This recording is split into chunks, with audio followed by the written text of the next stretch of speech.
Hoje a gente vai fazer uma coisa que a gente tem como projeto, que seja o segundo vídeo do canal, o segundo vídeo semanal, que chama Poesia Foda da Semana. E a gente vai começar com uma poesia que a gente gosta muito, eu e a Tati. Foi a Tati que me apresentou há muitos anos.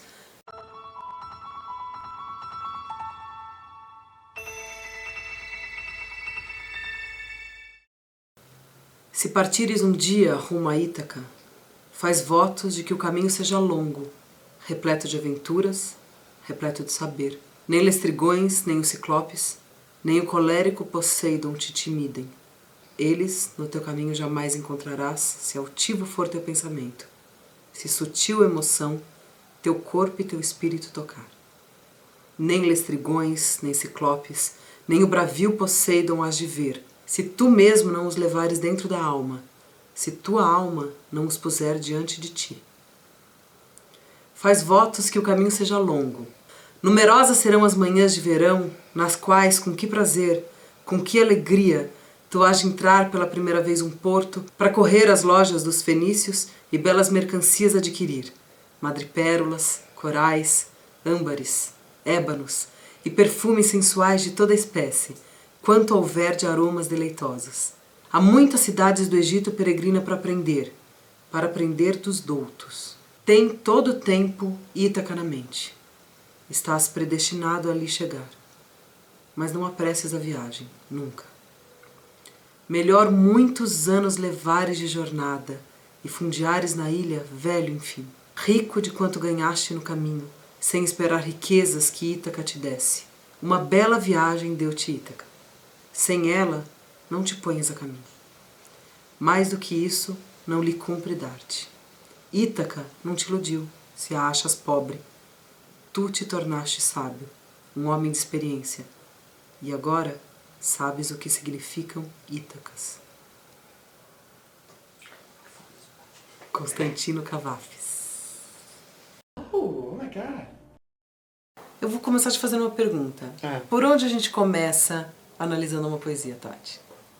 Nossa, que difícil isso, né? Tem umas coisas que eu juro que eu queria falar sobre leitura de poesia. Posso falar uma coisa? Pode, sim. É que você está lendo, então a gente está numa função original da poesia. Os rapisodos, né, os aedos. Eles não compunham, né? Eles não escreviam. Não, eles recitavam de Homero. outros, Recitavam Homero. Aliás, tem um verbo em grego que significa recitar Homero. Citar Homero. É tipo como se estivesse homerizando. Quando a gente está lendo poesia, as pessoas têm uma mania que é de... Parar no tamanho da métrica. Não, exatamente. Na verdade, parar no final de cada verso. Né? Parar no tamanho. E muitas vezes isso faz com que o texto fique completamente sem sentido. O tamanho do verso não é o tamanho da oração, né? Exatamente, não é o tamanho da frase. Então, muitas vezes, a oração, a frase se completa no verso são de todos baixo. Que são batatinha quando nasce, esparrama pelo chão. Você lê poesia como se fosse um texto normal, em prosa, respeitando de alguma forma a pontuação ou entendendo nessa poesia mais tradicional, né? Eu acho que o primeiro passo é esse, ler entendendo como um texto tradicional, um texto comum em prosa.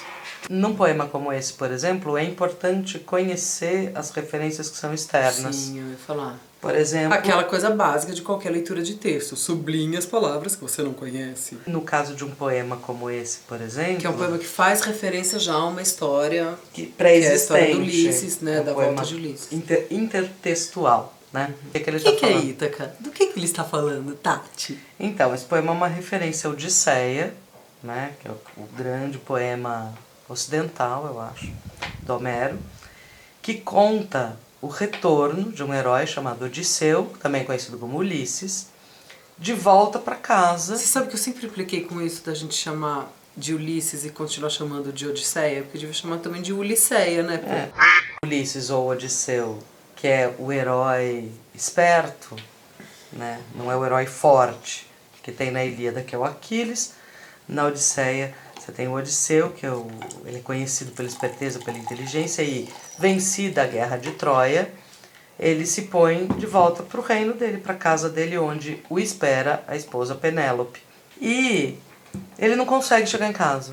Ele fica 10 anos para voltar, né? Ele fica 10 anos para voltar. E é disso que se trata a Odisseia. É disso que se trata a Odisseia, essa jornada de volta para casa, que é Ítaca. Ítaca é o reino do Odisseu, para onde ele está voltando, de onde ele saiu e para onde ele vai voltar.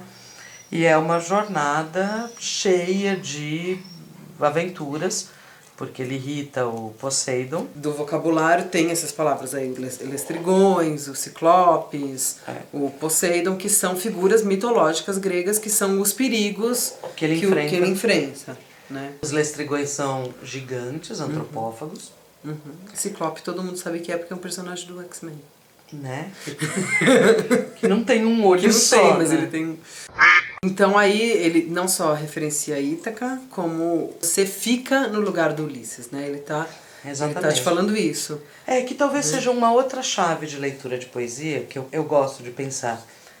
Quem está falando no poema e para quem está falando. Nesse caso, que é um poema que está cheio de imperativos. Visita, viaja, isso. Assim, Ele fala, ele tem um futuro do subjuntivo. Isso que eu falo. Que isso é legal do poema também, que ele está colocando a viagem num tempo futuro, o Ulisses, ou nós... E no condicional, né? E nós não partimos ainda de Ítaca, né? Então são todos os conselhos para quem vai partir, vai passar pela viagem toda, pela jornada toda, e vai voltar.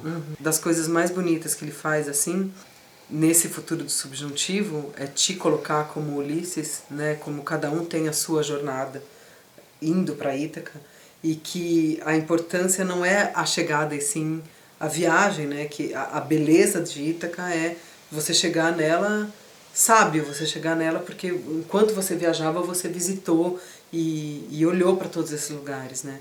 O que é uma metáfora para a jornada da vida. Eu não consigo fazer as coisas certas, você tá vendo? Eu tô tentando fazer as coisas certas. Eu tô quase chorando aqui. As etapas de se ler um poema. Então a gente passou pela parte, veja o tamanho das orações em relação, né, à métrica, né, e leia ele, né, com as frases e orações inteiras, esquecendo um pouco da divisão de versos. Veja que contexto que ele tá, né? Se tem um vocabulário que você não entende, ou se ele está se referenciando a alguma coisa que você, né? Não conhece. Se ele tem uma intertextualidade que você não conhece. Que essa é muito clara, mas tem poesias que a gente sabe que você tem que ir buscar. E elas quase têm uma vida própria, mas depois quando você estuda a história da literatura, você fala, esse cara tá falando disso aqui, que é dessa poesia e tal. Né? Mas essa daí não tem como você entender as metáforas que ele usa se você não tem um contexto, né? Mas tem poesias que dá pra fazer isso, que tem uma vida mais própria. E a outra coisa daí é o sentido geral da poesia, né? Que historinha que ele tá contando, ou qual que é o contexto dela. Que eu acho que tem mais a ver com um tom, sabe? Eu acho que isso que as pessoas podem ficar esperando uma historinha num poema, e os poemas, a característica deles é que eles não necessariamente são narrativos. Esse, por acaso, é narrativo. É levemente narrativo, né? Mas ele faz referências a uma narrativa. Mas assim, existe um tom de aconselhamento, né? E aí você fala, tá bom, que conselho que essa voz de fora, né, tá me dando, já que ele está se dirigindo diretamente a mim, né? Que conselho que é esse? Então esse conselho, genericamente, aproveita a viagem, né? Aproveita a viagem, porque quando você voltar a seu lugar de origem, você volta enriquecido da experiência. E quando você parte, você não esquece do lugar de origem. Né? Assim, tenha Ítaca em mente. Você vai chegar. Sem então, ela não te ponhas a caminho. Né? Exatamente, sem Ítaca não te ponhas a caminho. Ou seja, sim, vamos desfrutar a jornada, mas tendo rumo, tendo lugar de chegada. Lugar de chegada, mas é o lugar da partida também, né? De onde originalmente você sai. Né? Tem uma outra coisa que eu acho bacana, que é quando ele fala dos monstros, dos lestrigões e dos ciclopes, que é justamente, eles não vão aparecer se você não estiver dentro de si. Ou seja, os monstros, as ameaças que se põem na sua vida, tem a ver com monstros e desafios que são internos, eles não são externos. E que tem a ver com a sua jornada de aprendizado, né? A jornada interna, né? Ou o desafio é como é que você e o seu espírito, a sua alma, enfrenta esse tipo de demônio. Né? Esses demônios são seus, são a sua forma de interpretar o que está acontecendo no meio desse caminho. Eu acho que aí a metáfora é muito óbvia, né? Pode fazer piadas. Não, agora até ficou sério, fiquei pensativa. Qual serão os meus Poseidons e Lestrigões? Que Deus que eu coloquei ira pra... Né? Qual é o Deus irado que tá te punindo? Tem outro ditado grego que eu gosto muito, que não é um ditado, acho que é um trecho, acho que é do Hesíodo, mas eu posso estar errado. Que é: deuses tem muitos, mas cada um só conhece o que está à sua beira. Nossa, agora eu fiquei pensativa também.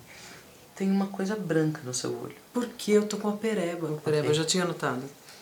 Eu tenho uma pereba aqui, eu tenho uma mancha preta no nariz.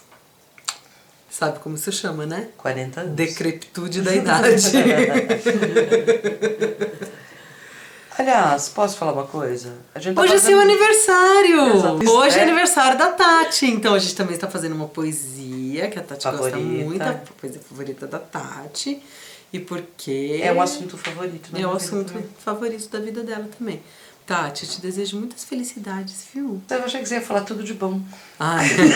A Tati, vocês podem fazer, ela adora receber parabéns. Eu detesto. Eu adoro, pode mandar. Eu detesto. Nossa, eu detesto. Eu adoro todas as pessoas me desejando tudo de bom, porque eu sempre acredito que é de verdade. E eu vou receber tudo de bom. Eu sempre acho que a pessoa não tem o que dizer.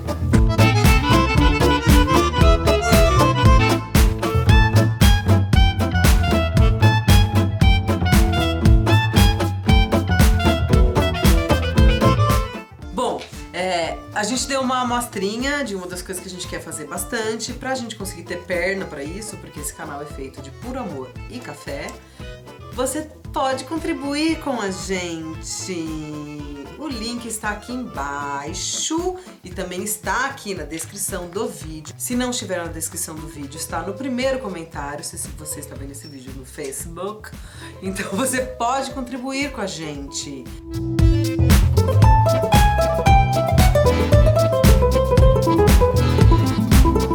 Mas eu tava de piercing, eu nunca tirei. Deixa assim.